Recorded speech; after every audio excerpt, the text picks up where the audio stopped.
Hello there. We're looking at the book of 2 Samuel today. Yesterday we looked at 1 Samuel, the story of Saul, who's appointed king and yet continually gets it wrong, and how behind the scenes with Saul all along there was this figure, David. Well, 2 Samuel is all the story of David's time as king. And throughout it, there's this consistent drumbeat.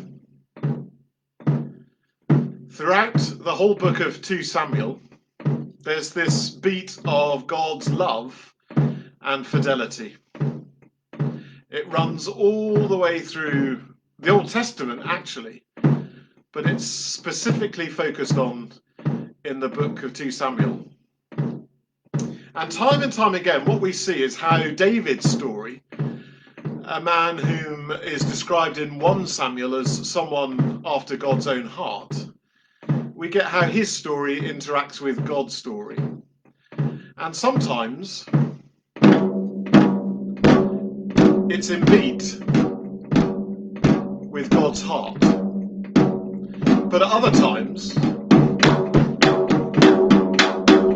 it's crashing, almost to the point where you can't hear God's beat underneath. Sometimes they're together, but other times there's a different beat going on all of the time.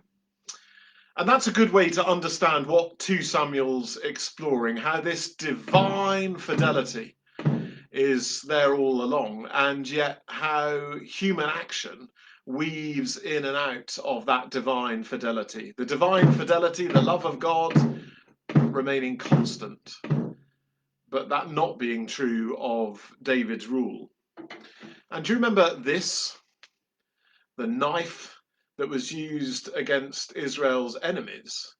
Well, now what we find is that knife hanging, jeopardizing God's very promise to David. I will make your house secure. I will establish it for everlasting.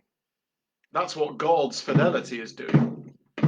And yet it's undermined by David's own actions. And we'll see how this lineage of David is something that God remains faithful to, but is constantly jeopardized by the actions of David's house, of David, of his son Solomon, and of everyone that will come after him. So the book of 2 Samuel then, a story of God's covenant, consistent love, the fidelity of God's love, and the unpredictable, unstable reaction of David's human actions. It's a masterful narrative as we see those 2 stories weaving together, at times close and at times very far apart. And what the authors of 2 Samuel want us to hear is that unending, eternal heartbeat of God, and inviting us to find out, how do our lives accord with it? How do we find our place in this story of unconditional, unending covenant love? 2 Samuel. I'm not much of a drummer, but there's a huge amount about God's love in that book.